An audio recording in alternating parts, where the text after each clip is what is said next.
Good morning dear students. Indira Gandhi open യൂണിവേഴ്സിറ്റിയുടെ final year BA political science സ്റ്റുഡൻസിനെ കേന്ദ്രീകരിച്ചുകൊണ്ട് ഉള്ള ഒരു video സെഷനാണിത്.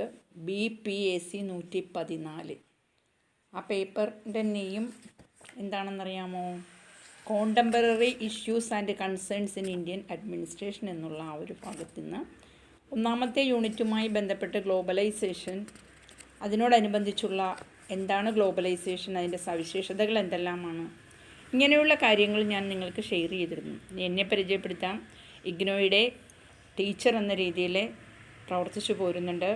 BA politics, BA economics, MA first year, MA second year എന്നീ ക്ലാസ്സുകൾ നയിച്ചു പോരുന്നുണ്ട്. ഓക്കെ, അപ്പോൾ നമുക്ക് തുടങ്ങാം ഇന്നത്തെ ക്ലാസ്. സബ്ജക്റ്റ് മാറ്റർ ഇതാണ്, ചലഞ്ചസ് ഓഫ് ഗ്ലോബലൈസേഷൻ എന്നതാണ്. നമ്മൾ ഗ്ലോബലൈസേഷൻ എന്താണെന്ന് നോക്കി. നമ്മുടെ ഈ ആധുനിക കാലഘട്ടത്തിൽ വളരെയധികം ചർച്ച ചെയ്യപ്പെടേണ്ടതായ ഒരു വിഷയമാണ് globalisation. So the term globalisation has become a contemporary buzzword in political and academic debates. രാഷ്ട്രീയ രംഗത്താവട്ടെ, അതുപോലെ നമ്മളുടെ പഠനതലത്തിലാവട്ടെ, ഒട്ടനേകം ചർച്ചകൾക്ക് വിധേയമായിട്ടുള്ള ഒരു കൺസെപ്റ്റാണ് globalisation. It includes not only economic aspects but also social, cultural, political and human activities. Economic aspects മാത്രമല്ല, മറ്റു പല തലങ്ങളിലും സോഷ്യൽ, കൾച്ചറൽ, പൊളിറ്റിക്കൽ, ഹ്യൂമൻ ആക്ടിവിറ്റീസുമായി ബന്ധപ്പെട്ടൊക്കെ ഒട്ടനേകം പ്രസക്തിയും പ്രാധാന്യവുമുള്ള ഒരു വിഷയമാണ്. The spatial and temporal, that is non worldly perspectives of social existence have been changing over the years and it impacts globalisation to a great extent. ഇത് ഈ ഒരു പ്രോസസ്സ് ലോകത്തെമ്പാടും നടക്കുന്നതിൻ്റെ ആഫ്റ്റർ എഫക്റ്റ് എന്ന രീതിയിൽ നമ്മൾക്ക് നമ്മുടെ ഈ ലോകതലത്തിൽ ഉണ്ടാകുന്ന പരിവർത്തനങ്ങൾ, സാമൂഹ്യപരമായിട്ടുള്ള ആ ഒരു ചേഞ്ചസ്, അത് നാളുകളായിട്ട് ചർച്ചകൾക്ക് വിധേയമായിട്ടുണ്ട്. ഗ്ലോബലൈസേഷൻ്റെ ഇമ്പാക്റ്റ് എന്താണ് എന്നുള്ളത് വളരെയധികം ഒരു അക്കാദമിക് സബ്ജക്റ്റ് എന്ന രീതിയിലും അതിന്ന് ചർച്ച ചെയ്യപ്പെടുന്നുണ്ട്. Modes of transportation and communication channels have transformed radically in the past decades, thereby transforming human activity and narrowing down the notions of the space and distance. അപ്പോൾ ഇതിൻ്റെ ചലഞ്ചസുമായി ബന്ധപ്പെട്ട് നമുക്ക് സിമ്പിൾ ടൈംസിലൂടെ നോക്കുകയാണെങ്കിൽ എന്താ പറയുക, ഗ്ലോബലൈസേഷൻ ഒരു ഹിസ്റ്റോറിക്കൽ പ്രോസസ്സാണ്. ഇത് ഹ്യൂമൻ ഇന്നൊവേഷൻസിൻ്റെയും ടെക്നോളജിക്കൽ പ്രോഗ്രസിൻ്റെയും ഒക്കെ ആഫ്റ്റർ എഫക്റ്റ് എന്ന രീതിയിലൂടെ ഉണ്ടായിട്ടുള്ളതാണ്. സോ ഇറ്റ്സ് കമ്പോണൻസ് എന്തൊക്കെയാണ് അതിൻ്റെ components? Labour, knowledge, flow of capital, trade, ഇതെല്ലാം ഇൻ്റർനാഷണൽ ലെവലിലൂടെ നമ്മുടെ ബൗണ്ടറീസ് എല്ലാം കടന്ന് പരസ്പരം രാജ്യങ്ങളും രാജ്യാന്തരങ്ങളും എന്ന രീതിയിൽ എക്കോണമീസിനെ വേൾഡ് വൈഡ് ലെവലിൽ ഇൻ്റഗ്രേറ്റ് ചെയ്ത് എക്കണോമിക് റിലേഷൻസ് എല്ലാം തന്നെ മെയിൻറ്റെയിൻ ചെയ്തു പോകുന്ന കാഴ്ചയാണ് നാം കാണുന്നത്. So it has been defined as a global integration of economies and societies, and it affecting people's lives in all aspects. ജനജീവിതത്തിൻ്റെ എല്ലാ തലങ്ങളിലും വളരെയധികം ടച്ച് ചെയ്യുന്ന ഒന്നാണ് globalisation. That is in economic, that is in socially and culturally. The organisation for economic cooperation and development, that is OECD. OECD എക്സ്പാൻഷനാണിത്, organisation for economic cooperation and development. It has defined globalization as an increasing internationalism of markets for goods and services, the means of production, financial systems, competition, corporations, technology and industries. അപ്പോൾ അതിൻ്റെ ആ ഒരു theoretical ideas നാം നോക്കിയാൽ നാം മനസ്സിലാക്കി തന്നിട്ടുള്ളതാണ്. എന്നാൽ തന്നെ മനസ്സിലാക്കിയിട്ടുള്ളതാണെങ്കിലും ഇതിനെപ്പറ്റി കാരണം എത്ര സംസാരിച്ചാലും മതിയാവാത്ത അല്ലെങ്കിൽ ചർച്ച ചെയ്യപ്പെടേണ്ടതായ ഒരു കൺസെപ്റ്റാണ് ഗ്ലോബലൈസേഷൻ. അപ്പോൾ ഇതിനെപ്പറ്റി നമ്മുടെ OECD ഡിഫൈൻ ചെയ്തിരിക്കുന്നത് എന്താ? Internationalism increasing of. So increasing of internationalism, എന്തിൻ്റെയൊക്കെ ഇൻ്റർനാഷണാലിസം ആണ്? Markets for goods and services, then means of production, financial systems, competition, cooperations, technology and industries. ഇതൊക്കെ ഇൻ്റർനാഷണൽ ലെവലിലേക്ക് ഇതിൻ്റെ എല്ലാം വ്യാപകമായ കടന്നുകയറ്റം ഉണ്ടായിരിക്കുകയാണ് ഗ്ലോബലൈസേഷനിലൂടെ.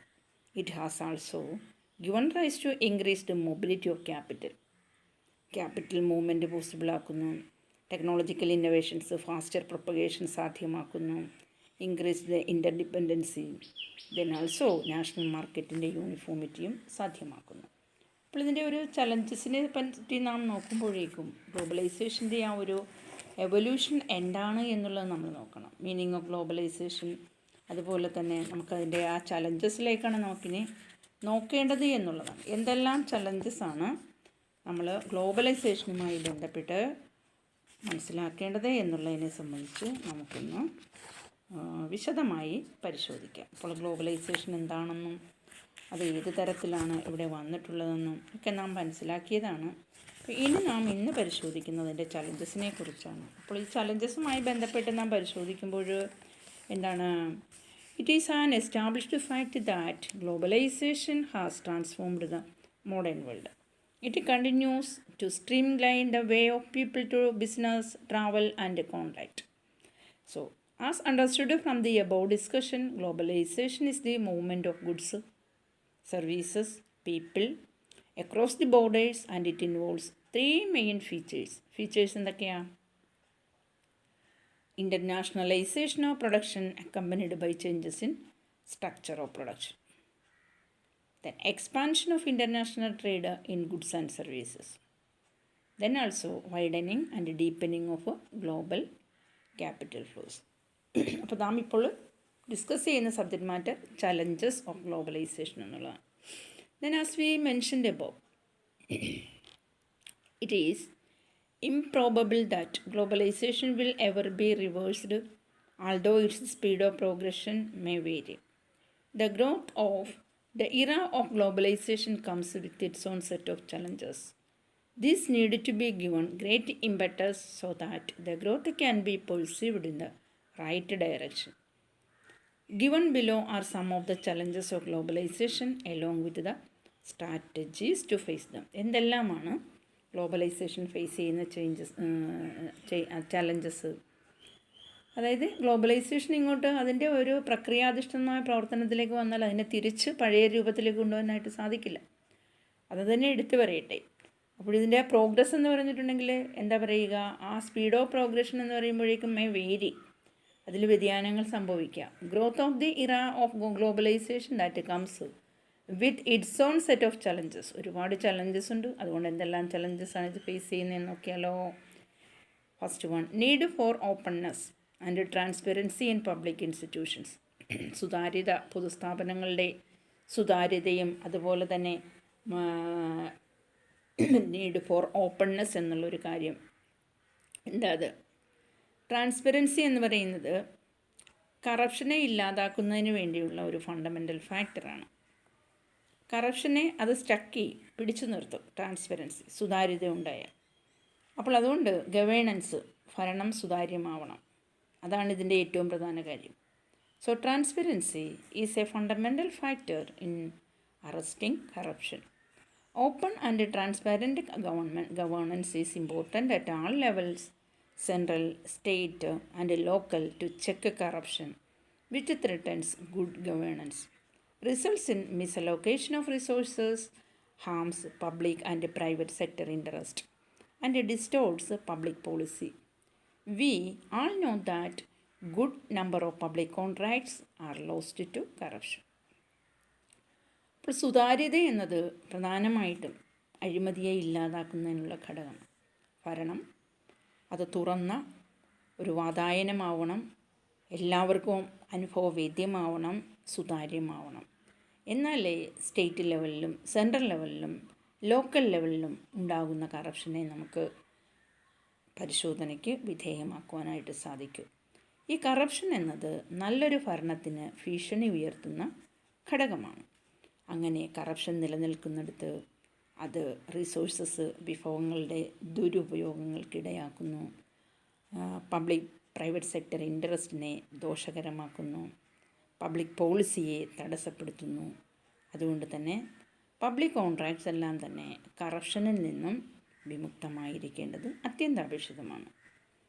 As Transparency International has observed in its July 2018 report on recommendations for open contracting.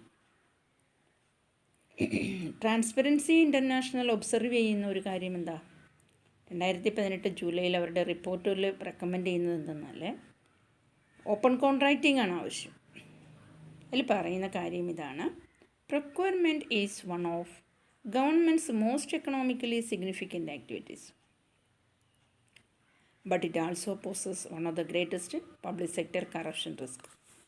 Procurement എന്ന് പറയുന്നത് ഗവൺമെൻറ്റിൻ്റെ ഏറ്റവും സാമ്പത്തികവും ആയ പ്രവർത്തനങ്ങളിൽ ഒന്നാണ്. എന്നാൽ ഇത് ഫേസ് ചെയ്യുന്ന പ്രോബ്ലം എന്ന് പറയുന്നത് പബ്ലിക് സെക്ടർ കറപ്ഷൻ റിസ്ക് ഉണ്ടാകും എന്നുള്ളതാണ്. ഇന്ത്യ എന്നൊരു രാജ്യം, ഈ ഒരു രാജ്യം ഫേസ് ചെയ്യുന്ന ചലഞ്ചസ് അഴിമതിയുമായി ബന്ധപ്പെട്ട ആഗോളതലത്തിൽ തന്നെയുണ്ട്. അപ്പോൾ ഈ ഒരു ആഗോളതലത്തിൽ തന്നെ അഴിമതിക്ക് പേരും പെരുമയും നിലനിൽക്കുന്നു എന്നുള്ളത് കൊണ്ട് തന്നെ there is A need for asserting the role of the state institutions in becoming responsive to the needs of people. അപ്പോൾ എന്ത് ചെയ്യണം? ഇതിനെയൊക്കെ കൂടുതൽ ഊന്നൽ കൊടുത്ത് തിരിച്ച് ജനതാവശ്യങ്ങൾക്ക് ജനഹിതമായ രീതിയിലേക്ക് കാര്യങ്ങളെ തിരിച്ചുവിടണം. എന്ത് കാര്യം ചെയ്താലും ജനങ്ങൾ അറിയാനുള്ള സംവിധാനം ഉണ്ടാവണം. അഴിമതി വിമുക്തമാകണം ഭരണം എന്നുള്ളതാണ്. ജനങ്ങളുടെ ആവശ്യങ്ങൾക്ക് പരമപ്രാധാന്യം ലഭിക്കണം. Then the key challenge of globalization is to strengthen and revitalize the public institutions in a manner that their legitimacy and effectiveness in protection of public interest are ensured. അപ്പോൾ ഏറ്റവും പ്രധാനപ്പെട്ട വെല്ലുവിളി എന്താണെന്ന് നോക്കിക്കേ. ആഗോളവൽക്കരണവുമായി ബന്ധപ്പെട്ട് പ്രധാന വെല്ലുവിളി എന്ന് പറയുന്നത് നമ്മളുടെ പൊതുസ്ഥാപനങ്ങളെ ശരിയായ രീതിയിലൊന്ന് റീവൈറ്റലൈസ് ചെയ്യേണ്ടതുണ്ട്. അതിൻ്റെ ഒരു ഊർജം തിരിച്ചു പിടിക്കേണ്ടതുണ്ട്. നിയമപരമായ തരത്തിൽ ജനസംരക്ഷണം മാനിച്ചുകൊണ്ട് തന്നെ ജനങ്ങളുടെ ആവശ്യങ്ങൾക്ക് ഉതകുന്ന തരത്തിൽ ഫലപ്രദമായി പ്രവർത്തിക്കുന്ന സംവിധാനമായി പൊതുസ്ഥാപനങ്ങളെ മാറ്റേണ്ടതുണ്ട്. The state is called upon to act as linking pin of processes of planning, consultation, negotiation and decision making involving diverse actors. ഇവിടെ വിവിധ അഭിനേതാക്കൾ ഇതിനകത്ത് വരുന്നുണ്ട്. പ്ലാനിങ്ങുമായി ബന്ധപ്പെട്ട്, കൺസൾട്ടേഷനുമായി ബന്ധപ്പെട്ട്, നെഗോഷിയേഷനുമായി ബന്ധപ്പെട്ട്, ഡിസിഷൻ മേക്കിങ്ങുമായി ബന്ധപ്പെട്ട് ഒരുപാട് ആക്ടേഴ്സാണ് ഇതിലുള്ളത്. ഇതിനെയൊക്കെ കോർഡിനേറ്റ് ചെയ്ത് കൊണ്ടുപോകേണ്ട റോൾ ആർക്കാണ്? അത് സ്റ്റേറ്റിന്. അതുപോലെ സ്റ്റേറ്റും മറ്റുള്ളവരുമായി ചേർന്ന് non state, private parties, different levels of governance ഭരണ സംവിധാനത്തെ നയിച്ചുകൊണ്ട് പോകുവാനും ശ്രമിക്കുന്നുണ്ട്. അപ്പോൾ ഇവിടെ നല്ല ഭരണം, സദ്ഭരണം, ഗുഡ് ഗവേണൻസ് എന്തു വേണം? സദ്ഭരണത്തിന് practices need to be more meaningful, open and transparent, and for this accountability of public institutions need to be strengthened. സുതാര്യമായ തരത്തിൽ പ്രവർത്തനം ജനഹിതമനുസരിച്ച് ജനങ്ങൾക്ക് കൂടി അനുഭവവേദ്യമാകുന്ന തരത്തിൽ അക്കൗണ്ടബിലിറ്റി, സാമൂഹ്യ പ്രതിബദ്ധതയോടുകൂടി വേണം പൊതുസ്ഥാപനങ്ങളെല്ലാം നല്ല ഭരണം സംവിധാനങ്ങളെ രൂപപ്പെടുത്തി എടുക്കേണ്ടത്. So in a market economy growth has to be regulated, but only up to a point. ഗ്രോത്തിനെ റെഗുലേറ്റ് ചെയ്യുന്നത് മാർക്കറ്റ് എക്കോണമിയിൽ ഒരു പർട്ടിക്കുലർ പോയിൻ്റ് വരെയാണ്. It has to be rather steered, അല്ലെങ്കിൽ സ്റ്റിയേഡ് എന്ന് പറയാം. റാദർ സ്റ്റിയറിംഗ് എന്ന് പറയില്ല, നയിക്കുക. It has to be rather steered by public institution. ഒരു പരിധി വരെ മാർക്കറ്റ് ഗവേൺ ചെയ്യുന്ന തരത്തിലാണ് മാർക്കറ്റ് എക്കോണമി. അപ്പോൾ അതുമാത്രമല്ല, ഇതിൻ്റെ സ്റ്റിയറിംഗ് എന്ന് പറയുമ്പോഴേക്കോ പബ്ലിക് ഇൻസ്റ്റിറ്റ്യൂഷൻസ് ആയിരിക്കും. ഇത് എസ്റ്റാബ്ലിഷ് ചെയ്യുന്നതിന് വേണ്ടിയിട്ടാണ് യഥാർത്ഥത്തിൽ എക്കണോമിക് ലൈഫിനൊരു ഫെയർനെസ്സും ട്രാൻസ്പെറൻസിയും ഉറപ്പുവരുത്തുന്നതിന് വേണ്ടിയിട്ട് കൂടിയാവാം. So the effective and accessible public institutions are not just conducive but necessary condition for stable growth in growing era of globalization. അപ്പോൾ ചലഞ്ചസ് പലതുണ്ട്. അതിലൊരെണ്ണമാണ് need for openness and transparency in public institution എന്നത്. സുതാര്യമായിരിക്കണം പൊതുജന സ്ഥാപനങ്ങൾ, ജനങ്ങൾക്ക് അനുഭവവേദ്യമാവുന്ന തരത്തിൽ, സൗഹൃദമാവുന്ന തരത്തിൽ മാറ്റേണ്ടതുണ്ട്. അതൊരു പ്രധാനപ്പെട്ടൊരു വെല്ലുവിളി തന്നെയാണ് എന്ന് നമുക്ക് പറയാൻ സാധിക്കും. ഓക്കെ, അടുത്തൊരു point changing role of bureaucracy എന്നുള്ളതാണ്. അത് നമുക്ക് അടുത്ത ഒരു വീഡിയോ സെഷനിലൂടെ പറയാം. കാരണം അതിൻ്റെ ഫാക്ടേഴ്സ്, അതിൻ്റെ സ്റ്റേറ്റ്മെൻറ്റ്സ് കുറച്ച് ലെങ്തി ആവും. അപ്പോൾ വീഡിയോയുടെ ലെങ്ത് കൂടും. അതുകൊണ്ട് ആ ഒരു വ്യൂ പോയിൻറ്റുമായി ബന്ധപ്പെട്ടിട്ടുള്ള കാര്യങ്ങൾ എന്തെന്ന് നമുക്ക് അടുത്ത ക്ലാസ്സിലെ കേൾക്കാം. അതുവരെ നിങ്ങൾ വെയിറ്റ് ചെയ്യുക. അപ്പോൾ ഈ ഒരു video session final year BA political സയൻസിലെ സ്റ്റുഡൻസ് വാച്ച് ചെയ്യുക, സബ്സ്ക്രൈബ് ചെയ്യുക. പിന്നെ നിങ്ങൾ കേൾക്കുന്ന വീഡിയോസ് ഒന്ന് ലൈക്ക് ചെയ്യുവാനും അതുപോലെ തന്നെ കമൻറ്റ് ചെയ്യാനും കൂടി ശ്രദ്ധിക്കുമല്ലോ. Okay, thank you.